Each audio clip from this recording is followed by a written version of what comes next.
वाहिगुरु जी का खालसा वाहिगुरु जी की फतेह। आनंद साहब दी बाणी का संदेश साझा करने का उपराला कर रहे हैं। राग रामकली सहज श्री गुरु ग्रंथ साहब जी के अंग 876 तो आरंभ होंदा है। इस सारी ही बाणी की मुहार प्रचलित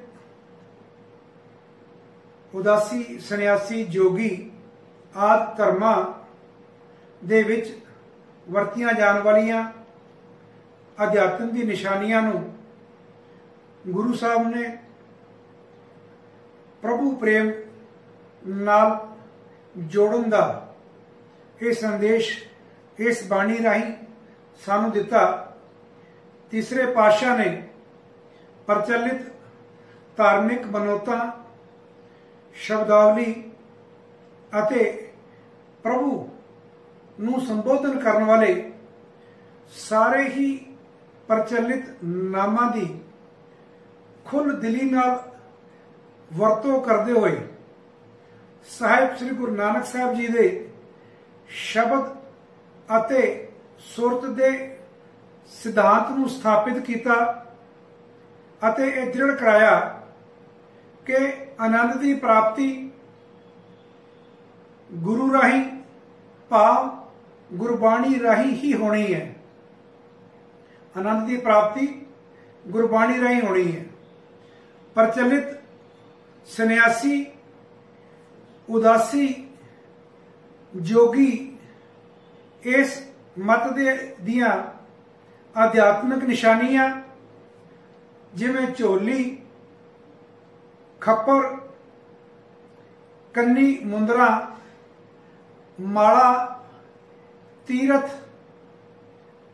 अनहद नाद या अनाहद या अनहद वाजे अनहद तूरे इन्हां सारिया ही शब्दां दा रुख गुरु साहब ने प्रभु नाल प्रेम पैदा करने वाले अर्थों वाल मोड़िया अते एक गल दृढ़ कराई कि आनंद की प्राप्ति शब्द की विचार दे नाल ही होनी है। अनहद शब्द सुहावने पाइए गुर विचार। अनहद शब्द सुहावने पाइए गुर विचार सिख नूं बाणी राही ही सहज विच आनंद दी या अनाहद दी या अनहद वाजियां दी या प्रभु दे प्रेम दी प्राप्ति होनी है। गुरु साहब हम दृढ़ करा रहे हैं कि सहजे अनहद शब्द वजाया, सहजे अनहद शब्द वजाया अनहद बाणी पाई है तह होमै होए विनाश। अनहद बाणी पाई है तह होमै होए विनाश। भाव बाणी राही ही जो प्रचलित अनहद की गल चल रही सी या अनाहद की गल चल रही सी, गुरु साहब कहने लगे ये सब की प्राप्ति गुरबाणी राही ही होनी है। बेशक उस वेले जोग मत अनुसार सन्यासी मत अनुसार सिद्धा अनुसार समाधि लगा करके ओम शब्द का बार बार उच्चारण अते धुनी कढ़नी, ऐसी धुनी जो लगातार बोलने तो बाद बिना बोले सुनाई देन लग पे, इसनों वो लोग अनाहद मनते ने अते इस राही समाधि राही ही अपने अंदर कमल का खिड़ाव भाव प्रभु वाल रुख होना उस खिड़ाव नूं मनते हैं। पर गुरु साहब ने साडा रुख प्रभु प्रेम वाल पैदा किया और इसलिए केवल ते केवल गुरबाणी नूं ही माध्यम दस्या। गुरु साहब तुम दृढ़ करा रहे हैं, शब्द मरै तिस निज कर वासा, आवे न जावे चूकै आसा, गुर कै शब्द कमल प्रगासा। सिख दे हिरदे विच गुरु के शब्द के नाल ही कमल का प्रकाश होना है। प्रभु के सिमरन नाल ही सारिया मुश्किलां दूर होणगियां अते ना खत्म होने वाली खुशी हर वेले हिरदे घर दे विच बनी रहेगी। जास जपत मुश्किल कछु ना बनै, जास जपत मुश्किल कछु ना बनै, जास जपत सुन अनहत धुणै, जास जपत ए निर्मल सोए, जास जपत कमल सीधा होए। जो लोग मनते हैं कि कमल पुट्ठा होया है कि उस मधिया नाल खुलना है, गुरु साहब कहने लगे शब्द नाल ही ये सुनना है, शब्द नाल ही अंदर अनहद दी धुन वजनी है, शब्द के नाल ही सच्ची उस्तत होनी है और शब्द के नाल ही कमल का खिड़ाव होना है।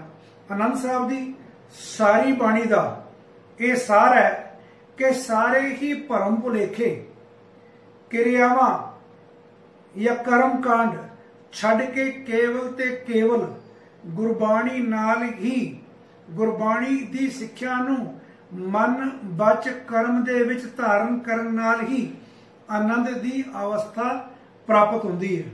गुरु साहब सानू बार बार दृढ़ कराते हैं कि गुरबाणी ही सारिया क्रियावां, सारिया विधियां, सारे ही कर्म कांड का सिर मोर है। बाणी ता गावो गुरु केरी, बाणिया सिर बाणी, बाणी ता गावो गुरु केरी, बाणिया सिर बाणी। गुरबाणी का या गुरबाणी ऐसा रतन है, गुरबाणी ऐसा हीरा है, पाव ऐसा गहना है जिस दे विच सिमरन, नाम, जप, तप, पूजा आदि सारे ही हीरे या रतन जड़े हुए हैं।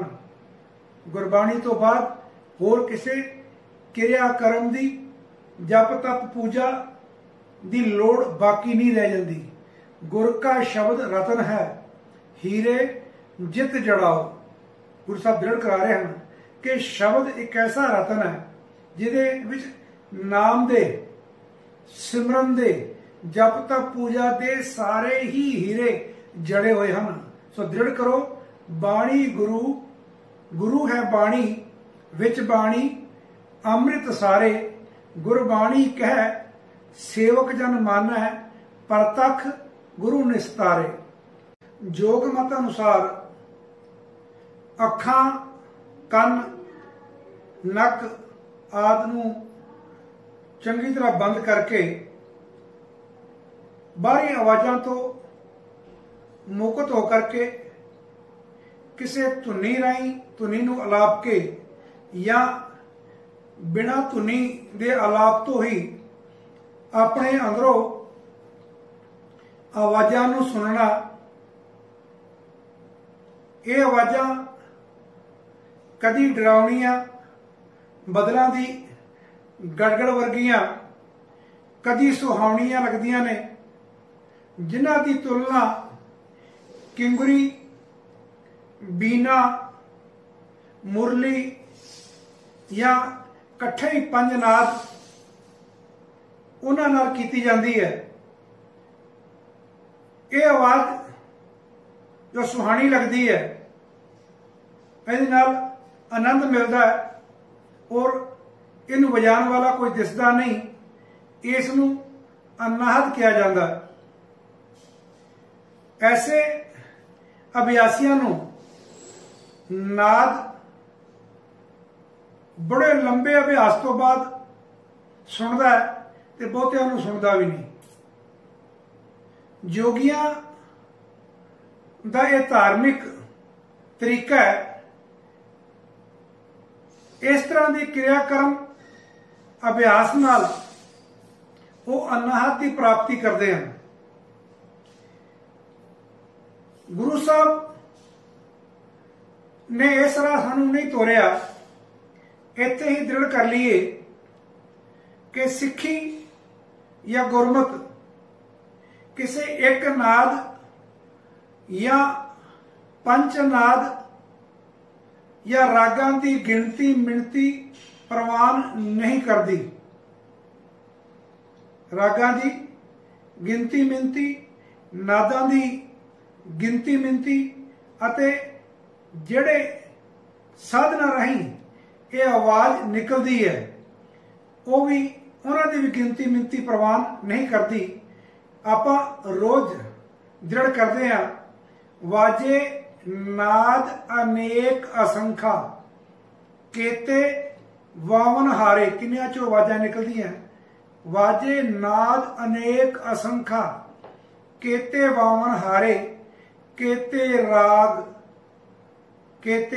राग परी स्यो कहियन, केते गावन हारे। गुरु साहब सानू इत्थे दृढ़ करा रहे हैं कि ऐसे अनहद की प्राप्ति शब्द के विचार नाल ही होनी है। शब्द के विचार नाल ही भरमा तो छुटकारा होना है, जिसनों मुक्ति की गल करते हैं। गुरु साहब भरमा तो मुक्त होना ही मुक्ति दसते हैं। शब्द विचार छूटै हर नाए, शब्द विचार छूटै हर नाए। शब्द ही विचार नाल नाम की उत्पत्ति होती है, जिहदे नाल भरमा का नाश हो जाता है।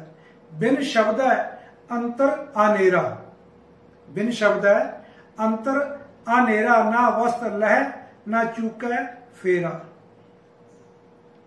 भाव ज्ञान ही सारे भरमा का नाश करता।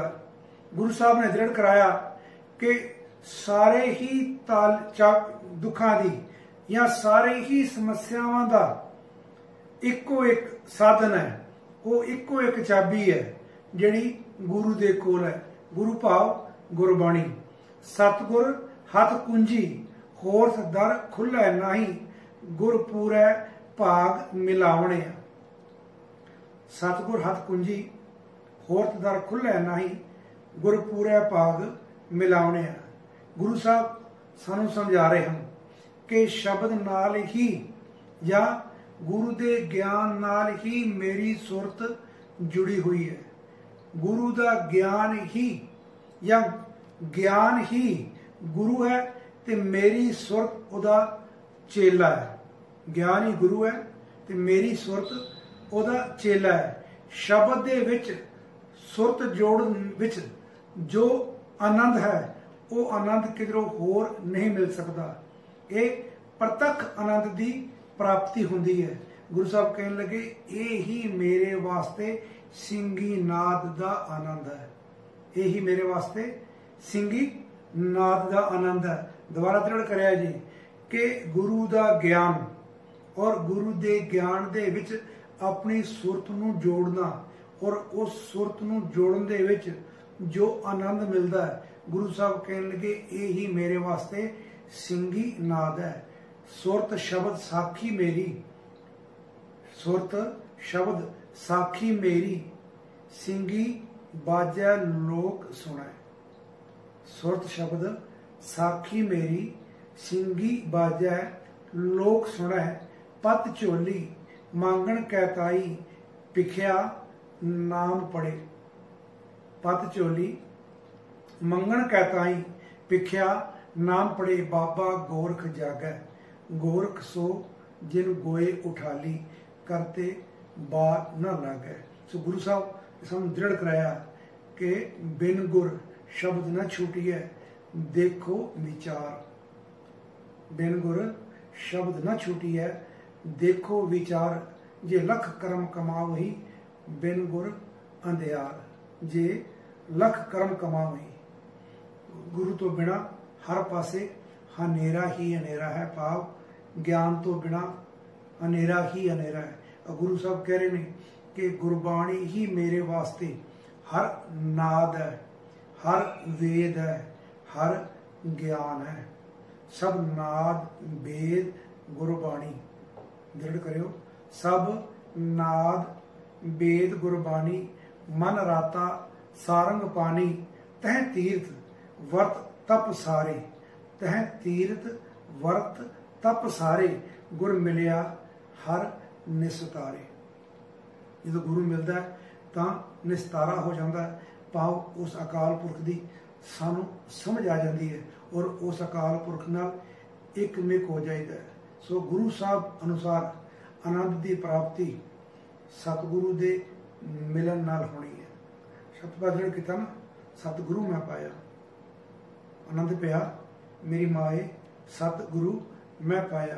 गुरु साहब ने हम दृढ़ कराया कि आनंद की प्राप्ति तो सतगुरु के मिलन नाल ही होनी है। संगत विच प्रभु की उस्तत शब्द विचार करन नाल, शब्द विच सुरत जोड़न नाल होनी है। प्रभु का गुणगान शब्द की विचार ही अनाहत अते आनंद देने वाला है। वागड़ करे प्रभु का गुणगान शब्द विचार ही अनाहत अते आनंद देने वाला है। रतन जवेहर मान का अमृत हर का नाम, सूख सहज आनंद रस नानक हर गुण गाओ। भगतां दे मन दे विच हमेशा आनंद बनया रहता है। गुरु साहब जिहड़े करा रहे हैं, भगतां मन आनंद है, सच्चा शब्द रंग राते।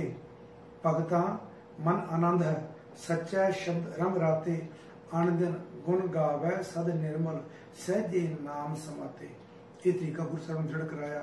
गुरबाणी सानू स्पष्ट रूप समझा रही है कि प्रभु दे गुणा तो बिना और कोई अनाहद नहीं है, कोई अनहद तूरे नहीं है, अनहद वाजे नहीं है। हर की कथा अनाहद बाणी, हर की कथा अनाहद बाणी।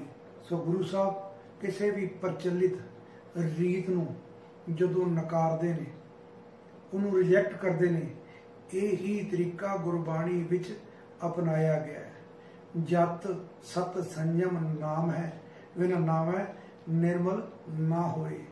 वेखो जरा इतने गुरु साहब किस गल नूं प्रमुखता दे रहे हैं, नाम। आप रोज पढ़ते हैं तीरथ नामन जाओ, तीरथ नाम है।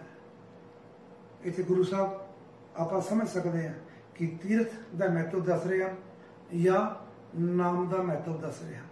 सानू समझ आ रहा है कि गुरु साहब सानू नाम नाल जोड़ रहे हैं। उस तरह ही इस लाइना विच भी कि हर की कथा अनाहद बाणी सानू दृढ़ कराया गुरु साहब ने कि सिख वास्ते अनाहद परमात्मा दे हर की कथा भाव गुणगान करने। सो सिख वास्ते गुरु दे जस तो इलावा और कोई नाद नहीं, और कोई चंगा लगता भी नहीं। गुरबाणी तो इलावा और नाद सिख नूं कोई चंगा नहीं लगता। गुरु साहब ने बड़े सोहने ढंग नाल सानू गुरबाणी नाल जोड़िया अते ये दृढ़ कराया कि ऐसे प्राणी दे मन दे विच जो गुरु नाल जुड़ गया, राग रतन परवार परियां शब्द गावणे आईयां। उहदे हिरदे विच तां सारे ही राग जिन्हां दी गिणती नहीं है, अते उपराग परियां उपराग रागड़ियां सारियां ही शब्द गाने वास्ते आईयां हैं। गुरु साहब समझा रहे हैं कि पंच शब्द जिन्होंने आप शामिल करते हैं, तंती चम धात घड़ा या फूक मार के बजाने वाले साज के पंच शब्द ही की सारे ही नाद अपने पूरी आवाज नाल अपने पूरे परिवार समेत उस अकाल पुरख के दर ते हमेशा वज रहे हैं। उत्थे हर वेले सुख है, सहज है, उत्थे हर वेले खुशी ही खुशी बनी हुई है। गुरमुख इत्थे एकत्र होंदे हैं, जिथे सिख एकत्र हो करके बाणी पढ़ते हैं और परमात्मा की उस्तत करते हैं, उत्थे हर वेले खुशी दे नाद ही वज रहे हैं। गुरसिखां का भोजन प्रभु की कथा है, प्रभु की उस्तत है, गुरु नाल प्यार है, उस्तत ही जीवन का मकसद है, यही आनंद है। पंज शब्द तह पूरन नाद अनहद वाजे अचरज बिस्माद कील करे संत हर लोग पार ब्रह्म पूरन निर्जोग सूख सहज आनंद भवन साध संग बैस गुण गावै तह रोग सोग नहीं जन्म मरण। सो गुरसिखा ने साधा संग बैठ करके पाओ संगत बैठ करके साध संग बैस गुण गावे तह रोग सोग नहीं जन्म मरण। फिर सिख वास्ते ये संकट कोई बाकी नहीं रहते। इसी आनंद साहब जी की बाणी का संदेश शुरू करने तो पहला बंद वार आपां संदेश दृढ़ करांगे। ये भूमिका दे विच आपां समझने की कोशिश की कि आनंद साहब की बाणी की मुहार की है कि माता जाचकां जी वाहिगुरू जी का खालसा वाहिगुरू जी की